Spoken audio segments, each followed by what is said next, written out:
Screen share sound, so we're ready. There we go.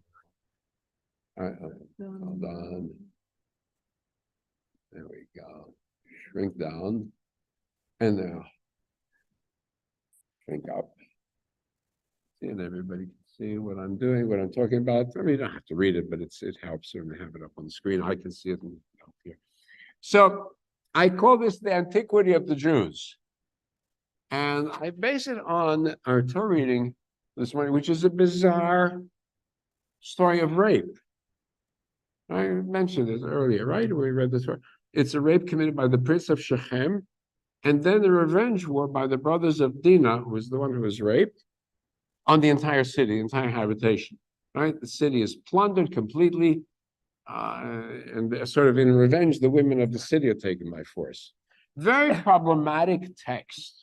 Very difficult text. It involves punishing an entire city for the action of one person by a ruse, unfair, inappropriate, something, of course, that is still very common in the Middle East till today.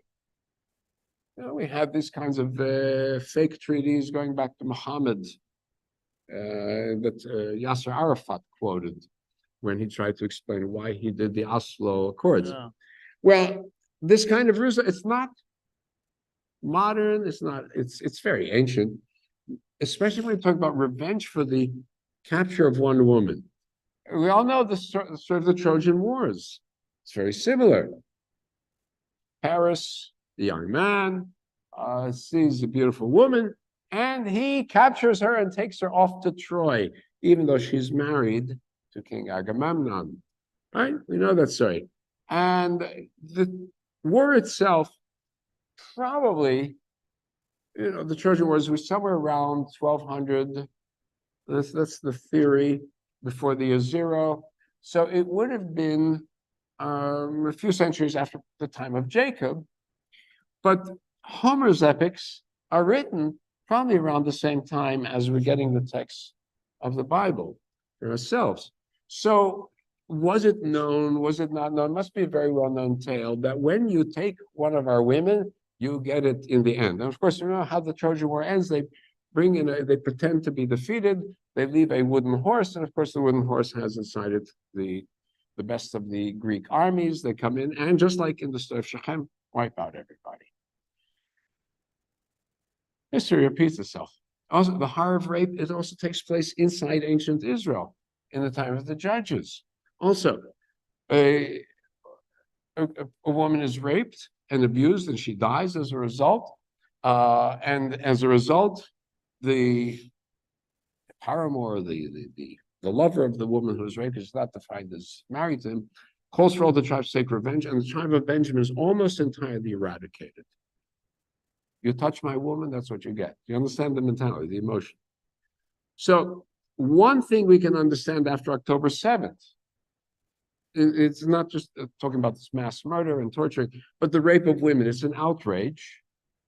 In fact, we are outraged, actually, if you look in Jewish circles, that the Me Too and the feminists did not say anything about these outrages against women. They have been completely silent. As they were silent about the outrages against women in Afghanistan, against outrages of women in Iran. Absolute hypocrites. It's like an attack on a woman counts only if it's here in the United States, but anybody else in the world doesn't matter. Right? Mutilation of women, female genital mutilation, that's okay. The rest of the world is okay. Right? It's part of this mentality, a horrible mentality. So anyway, women as victims of rape and war continues still today. I mean, think about ISIS when they conquered the Yazidis, which is a small group in Syria, Iraq, and they captured the women and took them off into captivity. Also with some of the Christian communities there. That's okay. And certainly the actions of Imperial Japan against China. Sometimes it's hard for us to think, why were the, what did you do there? There we go. Why did the Americans and the British and the other Allied forces fight back against the Japanese so ferociously? We don't understand that they were committing in China what was in some ways similar to what the Germans were committing in Europe, which was eliminating unwanted people. So in the rape of Nanking, this is 1938, before we got involved, 20,000 women were raped, in addition to some 200,000 civilians. This is what we have to understand with the bombing of Tokyo and Hiroshima and Nagasaki. There was understood that this was a power that had no morality, as we understand it. Now, Japanese people, after the big blow of World War II, changed completely, right? And which indicates that in order to change a population, sometimes a population has to suffer a terrible, terrible consequence to their actions in order to change things. Anything halfway is inviting the next horror. And that is sort of an aside. But now I'm going to move aside from the question of war. There are other moral problems, and besides the moral problems, there's an interesting aside here. The city that is taken in this story is in Hebrew Shechem. In Arabic, it is Nablus. Nablus is an Arabic version of Naples. Naples being Napoli, Neapolitan, the new city, right?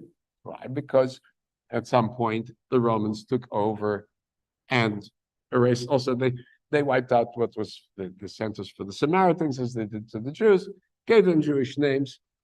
So to Jerusalem, they called it the capital of the East, and to Shechem, they called it Napoli, the new city. Well, it's interesting because if we read this story of Jacob correctly, we realize that it becomes Israelite territories before there's an Israel in Israel, except for Jacob, Israel, right? And there's a hint of this in Jacob's final blessing to Joseph, also, very ending of the book of Genesis, blesses Joseph, and he says, Ani natati l'cha Shechem echad alachecha. I give you one portion more than I gave all the other brothers, a double portion. Which I took from the Amorites. The Amorites being a generic word for the tribes that have settled inside the land of what is then identified as Canaan. Where did he take anything with his bow and arrow, sword and bow? We don't have any actions by Jacob of war. We do have an action of Jacob's sons in war, taking what? Shechem.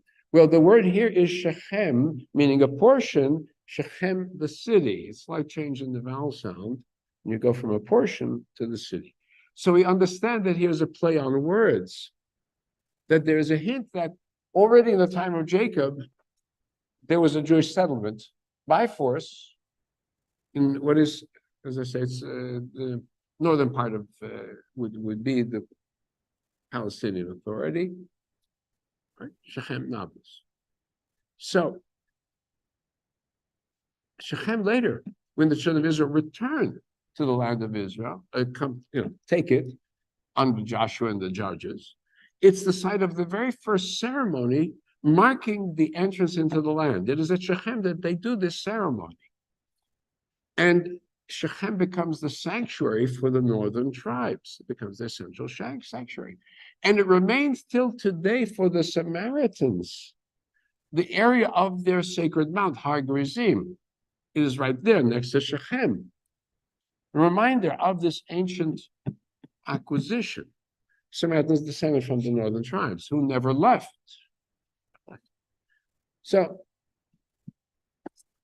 do we have a claim to antiquity on the land of Israel? So some 1900 years ago, Jewish general had gone over to the Roman side. He needed to prove to the Roman world how ancient and important the Jews were in history, right? I mean, if the Romans just defeated a bunch of no-goodniks, it's not honor to the Romans. But if the enemy is powerful, that's an honor to the Romans. So he wanted to show how powerful the Jews were. And this Joseph Flavius, Yosef of Slavius, called this book The Antiquity of the Jews, how ancient the Jews are. And it's a title for what we're facing, not only for attacks on the legitimacy of the state of Israel, but even the role and position of Jews in world history. Even back then, Josephus had to defend the idea that Jewish people had the right to their place in the land of Israel. And he was fighting one of the oldest battles against anti-Semitism in his day. Even though he went over to the Roman side, still, there we go. So nothing's new in history. And I look at the social media debates because I get material from the Palestinian side as well as the Jewish side, the Israeli side, and the debates on who has legitimacy. And I recall this goes far, far back. I mentioned a few weeks ago, Rashi, the commentator, the great Bible commentator, on the opening lines of Genesis, emphasized the whole purpose of creation. Why we even bothered talking about the story of creation was to prove God created the world and he had the right to give us the land of Israel. Boom, we're not thieves. That's the point. So when Rashi was writing, I realized it's just as Christians and Muslims were fighting over who owned Palestine, Eretz Israel. And Rashi is laughing at them, saying, well, it's ours. What's this doing here? There we go. There we go. Okay. So when we come to academic history on the land of Israel and the ancient Middle East, it's very far from fact-based. It's a political volleyball. At one time, I'll give you a simple example. At one time, there was a major archaeological finding in northern Syria of a kingdom called Ebla. And as they were looking at the archaeological remains, they said, wow, a lot of stuff here matches details from the period of the patriarchs. And there are a lot. It's not just in Ebla, many, many places, names, biblical names, place names, and so on, people's names. I mean, Haran is an actual place. It's Abraham's ancestor, Nahor, and so on. In the original excitement of the discoveries, the archaeologists involved claimed that they found biblical Hebrew names like Ibrium, the king, Ibrium, Hebrew, and other references that indicate indeed ancient Hebrews found in that part of Syria at that time, which would match where the ancestors of Abraham were and where Jacob, when he goes back to.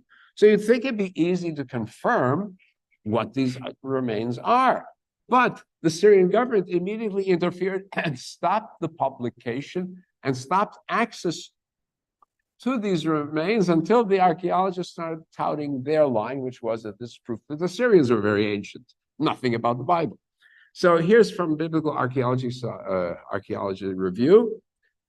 Quote, it's now clear that anti-Zionist political pressures on Syria are attempting to affect scholarly interpretation of Ebla tablets. Syrians are furious that in the West, the intense interest shown in this fantastic case of tablets focused on their importance for understanding the Bible and biblical history, but they don't want that. That's Syrian history. I can understand. They're creating a nationalism for a nation that does not really exist. Okay, I can understand.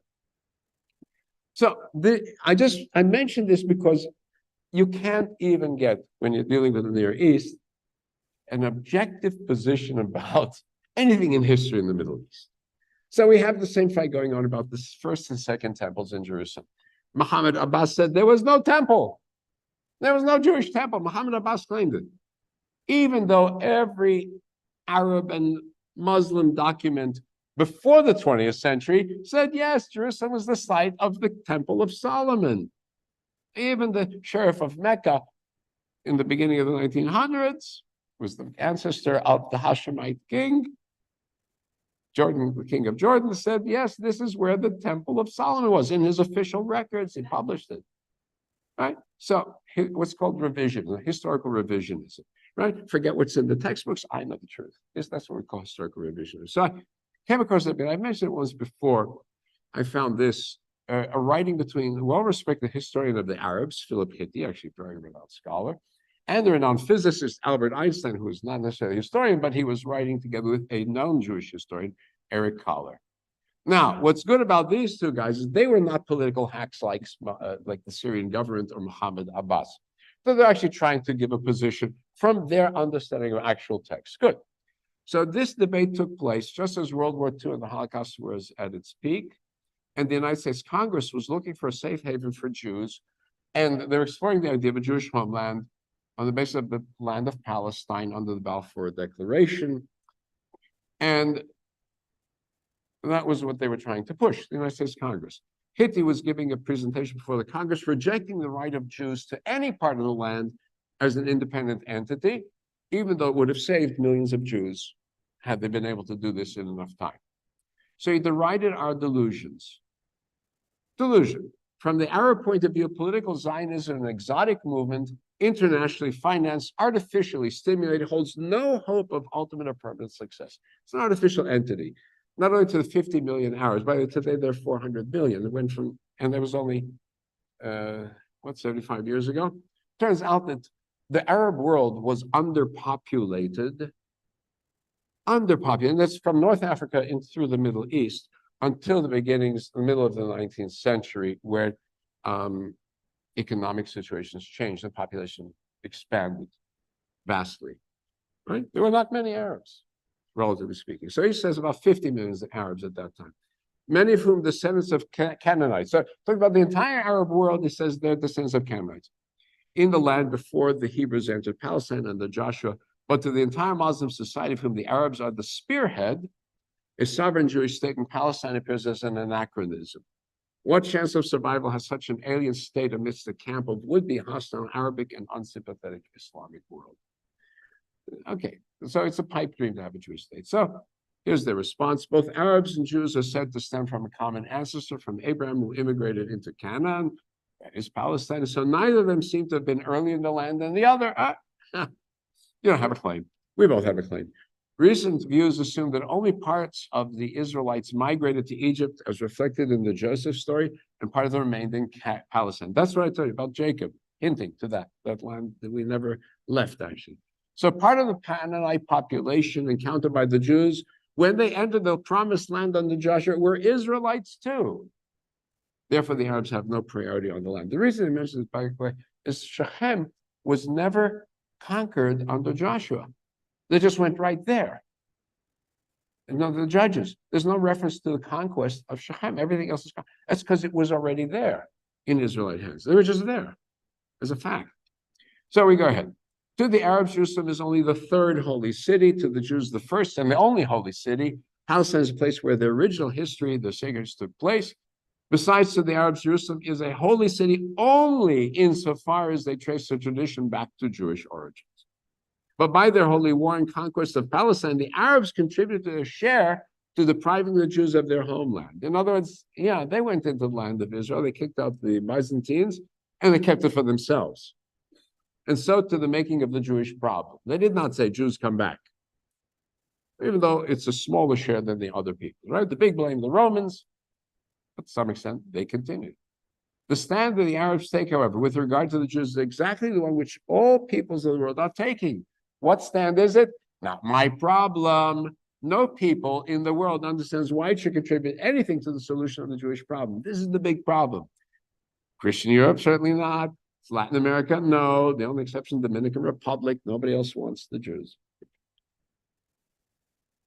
As is well known, in 1948, the Jews established, right, State of Israel. And the Arabs had the opportunity. They refused to establish their own independent state in Palestine. If no cake is better than half a cake. Israel survived 1948. It survived Nasser in 56 and again in the Six-Day War and more. But the question remains. So I went back to my own notes of the historicity of the Jews and I found an essay I've written. I'm going to show it to you when I was still a college undergrad, and it was published in the letters column by one of the great literary journals of the period. The most popular was Saturday Review of Literature in April of 1969, edited at that time by Norman Cousins. Now, Norman Cousins, just for you, is an MD here. He wrote about his own self-treatment when he was suffering from a life-threatening disease. Not that he stopped his medication, but he looked at his attitude, his mood, and looked for comedy and humor. And he shifted medical attitudes towards treatment, not only by medicine, but also by humor and let's say human intervention, as well as just as a physical intervention. So he's very famous for that. Anyway, so he, I don't know if he saw me or it's his people saw me, but they put it in. So this is the photo of my letter to the editors. Right? I was very proud of it. So, but it was written just a few years after the Six-Day War. Israel was sitting on top of the Golan, Sun in the West Bank. It was waiting for the Arab nations to sit down and talk peace. And there was at that time instead what's called the Khartoum Declaration, 3 no's, no peace with Israel, no recognition of Israel, no negotiation. So I think of it as for college junior, I made a great case for the historicity of the Jewish presence in ancient Israel. Keep in mind that before Google, you actually have to read a book to find information. You have to open an encyclopedia or a history book. So here was my essay. I'm just going to skim through some parts of it. David Shob, I was answering 2 letters that were in this from the week before. claims that from 638 to 1250 AD, Palestine was ruled by Arabs. I will grant it was ruled by Arabic-speaking peoples, but it was as Muslims that these people viewed themselves, not as Arabs. The sense of Arabs as a nation is a development of the 19th and the 19th century, as was the idea of nation, the development of the 18th and 19th century. Nations did not exist till modernity, anyway. The idea of nations. It is a construct. You have a few, what we may call nations that start up, but nation per se, a modern construct. So, nation, Arabs as a nation, also a modern construct. Arab-speaking peoples, a different point. But that's why Saladin, whom Mr. Shob claimed as an Arab, could restore Muslim rule to Palestine, but he was Kurdish, not Arabic by birth, right? If we talk about Arab Arabia, he was a Kurd, which is further north, northern Iraq. So then Mr. Shob plays down the Jewish occupancy, claiming Jewish rule extended from 1020 to 721, only 300 years of Jewish rule. Okay, it's ridiculous. 1020 is halfway in the reign of King Saul. So there was a Jewish rule before, centuries after the conquest of Palestine by Joshua. So the Jews in control, there's no kingdom. So I trust more in the record of Pharaoh Nimrod-Ptah, who in 1230 BC claimed to have conquered the people of Israel, long before. Perhaps Mr. Shobi does not consider people to rule over an area until they're united with a monarchy, in which case one would insist that there never was an ancient Greece, since it was divided under several city-states, never one monarchy, so there never was a Greece, and the same thinking. So for your reference, just so you know, you see, you can say that I told you what it is. Here we go. That's the famous Merneptah stele. And if you can read the Egyptian, you're welcome to read what it says. But it says, by assumption, Israel is laid waste, its seed is no more. The Pharaoh is talking about his reconquest of the land of Canaan, going back and forth at some points. They had it, some points the Hittites had it, some points they were just independent. They took back this year the 1230. So the reference to the existence of Israelites in the land of Canaan, even before the conquest by the children of Israel, according to some of the theories about the dating. Because we understood, as I mentioned, from Jacob's own words, that he had taken Shechem in his day, B'charbi B'kashti, with my sword and my bow. Right? Early reference. So the other date Mr. Shobi gives 721 BC, says that's the end of the kingdom. But wait, that's only the date of the fall of the northern kingdom to Assyria. He ignores the fact the southern kingdom remained till 586 BC, when Jerusalem was destroyed by the Babylonians. So I said, well, how else do we know that there were ancient Israelites and Judeans there? Since if we're just going to the Bible, that's no longer taken as evidence. Oh, little things like the Bible mentions that King Hezekiah dug a tunnel to bring water. And then when they dug the tunnel from one side of the hill to the other side, underground, without modern equipment, they met exactly in the middle, which is one of the great tunneling wonders of its day, many hundreds of feet underground. It's still open today. You can go through that tunnel. They left an incision, an inscription. And the Bible recorded that inscription. Lo and behold, archaeologists found that inscription in the tunnel. It's sitting now in Turkey, I think in the Topkapi Museum, I think. It's the legitimate inscription, right? Found 1880, verifying the Bible's account of digging such a tunnel by King Hezekiah. Well, that's pretty ancient, right? Jews weren't there. No Jews. Yeah, but they did dig a tunnel, the king, as we'd said in the Bible. Then there's another thing. There's a king, the Moabites, mentioned in the Bible. So one of the Moabite kings is in a war with ancient Israel, either Judeans, I think in this case, and he left a beautiful monument, which is still in existence. The language very similar to the Hebrew of the Bible, because they're related peoples. The alphabet, the same alphabet as ancient Israel, because they're related people. And he tells the story of how he fought the ancient Israelites, and it's very similar to the way we have it in the Bible, except in the biblical account we won, and his account he won. That's because in the Middle East, nobody ever lost the war. You go to the pharaohs of ancient Egypt never lost the war, and all the inscriptions and all their buildings on, they never lost the war. They did, but they never recorded. That's the Middle East. So, but the fact is there was a war, and here's corroborated. Another thing, right? When there are no Jews in the land of Israel, nor Israelites in the land of Israel, here's a calendar, one of the oldest pieces of ancient Hebrew that we have. I got 925 BCE, which would be about the time of King David, King Solomon, Lachish. By the way, there's something else. Oldest pre-Canaanite was found not long ago. Was an ivory comb. It was designed to brush out lice, and only wealthy people could afford it because it was made from ivory, imported from Egypt, we think. And it has in a very early primitive Hebrew Canaanite inscription, made this brush out the lice. No, the oldest that we have. Okay, so I continue my essay. Despite population deportations by conquerors, a large part of the population of both kingdoms remained behind. With the rise of the Persian Empire, the deported Jews were allowed to return and reestablish a homeland in 538 BC. By 516, they rebuilt their temple. Palestine remained occupied by Jews, but under Persian and Greek rule till 167 BC, when by revolution, Jews won their independence. This lasted till 63 BC, when the Romans took control. However, the Jews retained their autonomy till 44 AD. Only because of increasing Roman oppression, there was a revolution lasting from 67 to the destruction of Jerusalem 70, with resistance continuing 3 more years till the fall of Masada. Now, that's generally considered the end of Jewish rule. However, from 115 to 117, in Egypt, Cyrene, Cyprus, and Macedonia, there were Jewish rebellions against the rulers. And from 132 to 135, in Palestine, under Bar Kokhba, more wars for independence were fought. That's when Jews were already no longer in the land of Israel. And although the death from these revolts ran well until hundreds of thousands remained the Jewish community in Palestine, ruled by a patriarchate, which lasted till 425 AD, and others no longer Jews in the land of Israel, but we had a Jewish government under the Byzantines, and it was just abolished by a Christian emperor. But the Jewish community stayed in Palestine until the Crusaders came in. It was not just the Crusaders, it was economic, we'll say, devastation and ignoring the land of Israel, and even with the Muslim conquest, no longer being valuable land. And populations started to leave because it could no longer support the populations. And the Crusaders took care of the rest. But then when the Crusaders were finished, Jews started to return and reestablish enclaves in Palestine that still exist.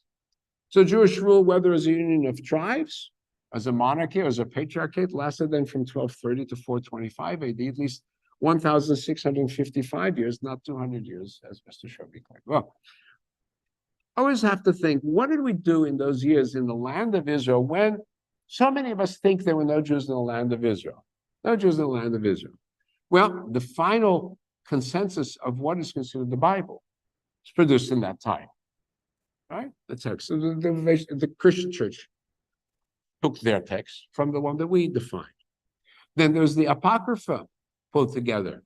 And books that were not incorporated into the Bible, they came into the Catholic text of the Bible, not into Protestant and Jewish, because the Protestants came back to our text. And the Dead Sea Scrolls, and Pharisaic Judaism is shaped at this time, and early Christianity, as long as it was still a Jewish movement, as early Christianity was still in the land, was being shaped inside the land of Israel till it left its Jewish roots. And then with the destruction of Jerusalem and the rebranding of Judea as Palestina, we still kept on producing the pre-Mishnah codes. There are several codes that preceded the Mishnah. The core structure of Jewish prayer was defined after the temple was destroyed in the land of Israel, as well as religious poetry, piyutim, that are still used till today. The Mishnah, the foundation then of Jewish law, edited in the land of Israel when Jews are not supposed to be there. Then there's the Palestinian Talmud. I don't want to use the term Palestinian. It's Yerushalmi version of Talmud, created when there's supposedly the no Jews in the land of Israel. The major Midrashim, Bereshit Rabbah, Shemot Rabbah, all those Midrashi compendia after this period when there are no Jews in the land of Israel. The authoritative text that we use for the Torah scrolls from this period, and then the authoritative punctuated version that we still use till today with the punctuation that later on the Protestants kept when they created their English translations. All this when there are no Jews in the land of Israel. And even after the Crusades, with the tremendous damage to the Jewish community, we still continue to produce the major system of Kabbalah, of the Ari, Lurianic Kabbalah. Now I'm going to think, We have to thank the Turks because they wanted, at that period, they wanted Jews in there. And so the Spanish exiles came and reestablished Jewish centers of learning. And then at the same time as the Kabbalah of the Ari, the foundation code of Jewish law, the Shulchan Aruch. I mean, every Orthodox rabbi won't move without it, right? And then major works of Jewish liturgy. We sing L'Chadadi Friday night, Yaribon Olam, also from this period of the Table Sons. Even our messianic rebellion against Judaism under Shavtai Tzvi, where he claimed he was the Messiah, the guide of the movement came out of all places, the city of Gaza. City of Gaza, 1640 something, 1640s. There was a large Jewish community in Gaza. And a major Kabbalist was sitting in Gaza who was identifying Shavtai Tzvi as the Messiah and publicizing him. He was like Paul to Jesus in early Christianity. So all this was done when, even by common belief, Jews were no longer present. No Jews, no Jews, no Jews, small numbers, but all this creative work is going on, creative work. Now, you may have seen, there have been interviews of ordinary West Bank Palestinians as to what major leaders or figures the people of Palestine have produced besides Yasser Arafat. So I'll tell you zilch. You can watch this on your, I'm going to pull this up, and you got to see this. Huh? He's born in Egypt, yeah. So this guy's going around, is interviewing people. Let me see if I can get it to work. بارد هو أنا بعتذر عن خفة دمه بس السؤال هو سمي لنا شخصية فلسطينية مهمة من التاريخ. شخصية تاريخية فلسطينية. Maybe Mahmoud Darwish. No. What about ancient Palestine? قبل 1900. How about ancient Palestine? مين بيجي على بالك حدا مهم فلسطيني كان له تأثير؟ Maybe for the Islamic Salah ad-Din. But he wasn't out. She's opened the door in Jerusalem, you know. He conquered Salah Jerusalem. ad-Din, yes. Yes. Salah ad-Din Layubi, maybe. The old Palestinian people. Come up with a name. That's the problem. It doesn't. They have their own education system. بالتأكيد راح يتشتت تفكيره كونه انه الطفل الفلسطيني له اهميه ما قبل التسعين وما بعد التسعين يعني ليومنا هذا. So you're speaking about Palestinians. All Palestinians have an impact. All I can say is, well, all the Palestinians are important. I'm not going to spare you, but you can go find this on your own. There's a guy called Ask Project. He goes around and asks people all sorts of things from all sorts of parts of the world. They can't, because it was never a major center. I'm reading it up till through the Roman periods. Gaza apparently was an important center under the Greeks and the Romans. It was, and then it fell apart with the Crusade. With the Crusades, fell apart, and it fell apart later. Also became unimportant because until the Middle Ages, it was one of the great ways you could get merchandise from the Far East into Europe. From the Indian Ocean, you go up the Red Sea, then you come across to Gaza, and then they had shipping from Gaza out. The Europeans discovered the Americas. The minute they discovered the Americas, they no longer were interested in trade with the Far East that way. And so what happened was actually the land of Israel declined altogether in importance in world economy. It was no longer a major center of trade. So everything went downhill from there. And I think when they built the Suez Canal, even what was left disappeared because no longer needed any transport across the land of Israel. So go back. So then there's another guy, Michael Spears, and he talks about Aryan races. And so I have to correct him on his theory. I'm not going to read all of this about what are Semites, what are Aryans, and so on. And part of this is really part of Hitlerian racial theories or pre-Hitlerian racial theories. And so I'm going to skip all that. The main thing, Hebrew tribes, part of a large group of people speaking Aramaic, Semitic dialect, came into Syrian Palestine, second half of the second millennium. Hebrews adopted almost entirely the language of the Canaanites, and this became Hebrew. Without a doubt, the Hebrews not only adopted the language and the customs, but also absorbed the population by intermarriage. The prophets hinted it. They tell us this, your father is this and your mother is this. We really absorbed the Canaanites into us. Even though the Bible said we should have eliminated them, We married them. We married them. So we're the products of the Canaanites to a large extent. The Arabs were merely the last wave of Semitic expansion out of the desert. So now, just as an aside, there is a Palestinian case that their DNA is that of the original Canaanites. That's their claim. It's a genetic claim. But their DNA is actually, it's a generic DNA that is found throughout the Middle East, what we call the Levant, which is from the northern shores of Egypt, the northern coastal plains, the coastal plains of Israel, coastal plains of Lebanon, the coastal plains of Turkey, into the Greeks population. Very simple. Why? Because these people move back and forth constantly. You have thousands of years of movement, so the DNA is almost the same. But I won't go into the nitty-gritty of DNA research, but Jewish DNA, even Ashkenazic white European colonialist DNA, is basically similar to that of Palestinians. Palestinians show more input from the Arabian Peninsula. Ashkenazim show more influence from Italy, La Dolce Vita. That's why we're talking like this. However, basing on DNA really has a racist tone to it. The true question of indigeneity is what is the culture that the claimant bears? Whether on this indigenous thing, everybody wants to be indigenous. There are only 6% of the world is indigenous to anything. That's apparently the latest statistic. Everybody's from everywhere else. The Bible already records this because it says we all started in one place and then we moved around. And the prophet Amos talks about this. Wait, I moved these people from here to here and here to here. The Greeks recorded, we're not the original Greeks. The ancient Hindus recorded, really, we're not the original Hindus. We came in from the Iranian plateau also into what was a pre-existing civilization. So everybody's from somewhere. Everybody's from somewhere. But everybody's claiming indigenous. So, Elizabeth Warren claimed to be Cherokee. She's no longer Cherokee. Now the new thing, Buffy St. Marie, who claimed to be Cree, is not Cree, born to white parents in Massachusetts. And everybody gets caught up in this. Everybody wants to be somebody else. Why can't we just be ourselves? I have to be somebody else. All right, so I'm going to go with a different approach and say the only people, when we really talk about indigenous, we also have to talk about culture, not just DNA. And the only people who adhere and have adhered constantly to the indigenous culture of the land of Israel are the Samaritans, who bear what may be the traditions of the northern tribes of Israel, and the Jews, Judeans. We bear in ourselves the Hebrew Bible, which carries in it the traditions of both ancient Israelite kingdoms, the north and the south, and also reflects the wars against the Canaanites and the Phoenician religions, and takes over those populations in imposing a new religion. The poetry of the Bible is the poetry of Canaanites.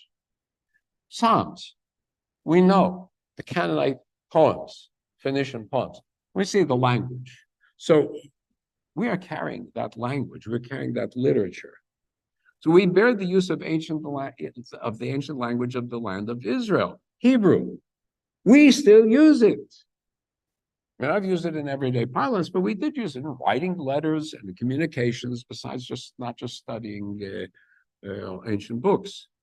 We also use a variation of the old alphabet of the Canaanites. It's been formalized. We have a square script, but that's the one we're using. And we took the land of Israel with us wherever we went. We refused to give in to the colonizers and the conquerors wherever we were. The Palestinians no longer bear that indigenous heritage. For the most part, if they are the descendants of the original Israelites, they may well be. I'm going to say this, they betrayed that heritage when they adopted either the Greek and Latin versions of Christianity or Islam in the Arabic languages. So we represent the ones who refused to give in. That's what I'm going to say. We represented the ones that refused to go with the mainstream and the powers of that be.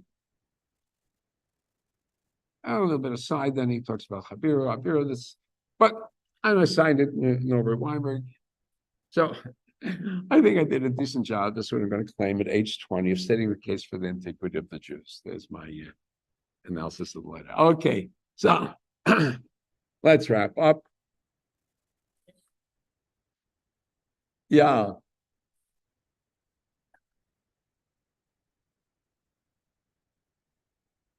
A lot shows more and more of ancient Israelite settlement. So the question, one of the big questions was there really a kingdom of David and Solomon? And at some point there was great doubts. Now there are more and more documents that would indicate names of the period of David. And again, all academics is highly politicized. It's not supposed to be, but it is. And so, like I said, yeah, a lot more has been found. So let me wrap up. Go ahead. No.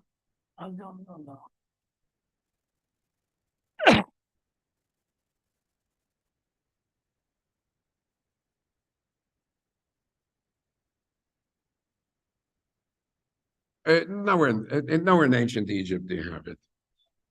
Huh? At Sinai. No, I'm saying there's no records in ancient Egypt of that. No records of ancient. Why would the Egyptians claim records of slaves? Like I said, they never recorded defeats. They only recorded victories. So why would you want to record being beaten up by your own slaves? They would never have done that. So there are no records. We know they're Hebrew slaves.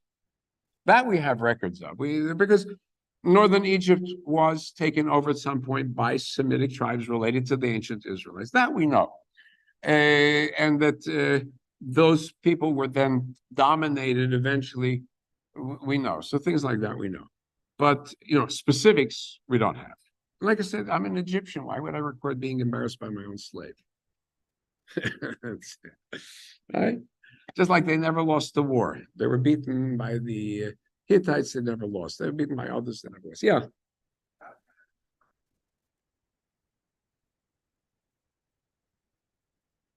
Yeah. Yeah. Interesting. That's it. Or the uprise against rise up against the masters, and then you become like your master. It's always the danger in every revolution. Let's go ahead. We're going to wrap up with Adon Olam and go for Kiddush. Go. And you can follow the words on the screen. And it is